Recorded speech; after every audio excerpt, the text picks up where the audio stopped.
First of your questions, Louis. Are you looking forward to iOS 9? Well, iPad wise, yes. I'm still going to have the iPad Air 2, and I think it can last me a couple of years.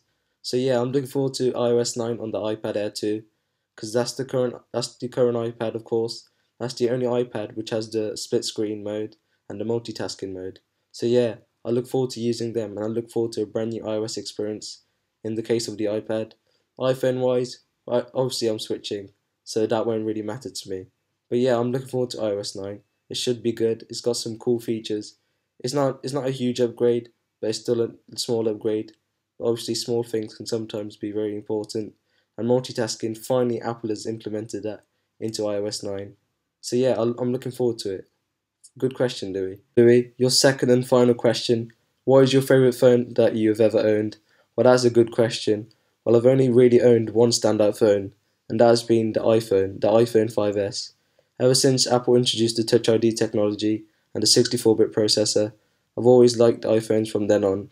But of course, my time has now ended, and the battery life has been annoying me, and also the constant crashes. And also, does this ever happen to your iPhone, where it's at around 20% and it suddenly dies?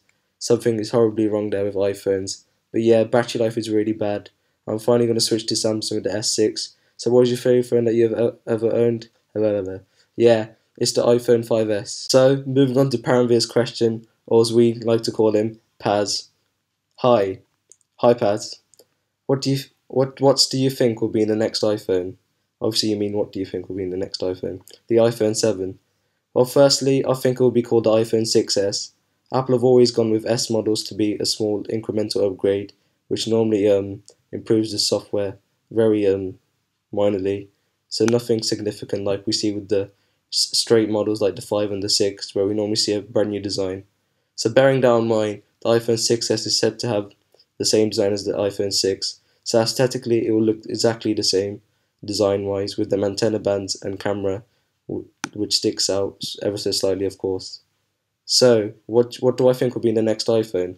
Well, for number one, Force Touch technology, which is found in the Apple Watch. Of course, we've seen this in the Apple Watch, where you really press onto the screen harder than you do usually, and the screen will adapt to that, and it will give you some options. Of course, we've seen that with the Apple Watch, as I've said before, and this would be cool to have on the iPhone, and it would lead many possibilities for the iPhone. So yeah, that's number one. Number two, I think the iPhone will be included with the new A9 chip. Of course, Apple always have their own chips, and they're very good. Obviously, as you may know, Samsung produced the chips, and Samsung have included 40 nanometer. So these are really slim and skinny chips for better efficiency, and they're supposed to be more quicker. So we might see them in the iPhone, most likely. So a brand new A9 chip. Lastly, there are loads of things that might be in the iPhone, but a third and the big one, brand new cameras. iPhones is one of the things I like with iPhones. They have really good cameras, and they've currently got an 8 megapixel camera, which is great, don't believe me wrong, but we might see brand new cameras. In the front side, we might see a front facing flash. Wouldn't that be amazing? A front facing flash. We haven't seen that before in smartphones, I don't think. Correct me if I'm wrong. And then on the rear, a 12 megapixel camera. So yeah, those are just three things that I think will be in the next iPhone. What do you think? Let me know down in the comments below. But Paz, that was a really good question. So Tom, moving on to your question. 4 winks, don't care. Well, quite frankly, neither do I.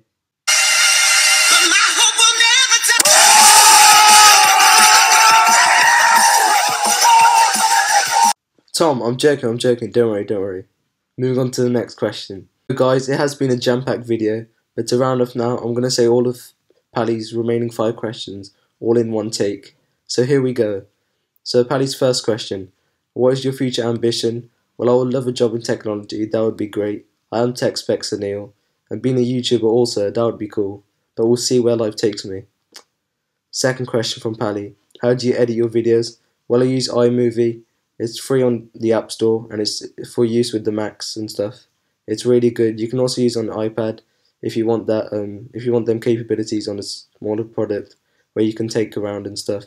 So yeah, portability wise, go for iPad. But if you want to professionally edit, go for the MacBook. So Paddy's third question, what do you think of Liverpool's signing so far?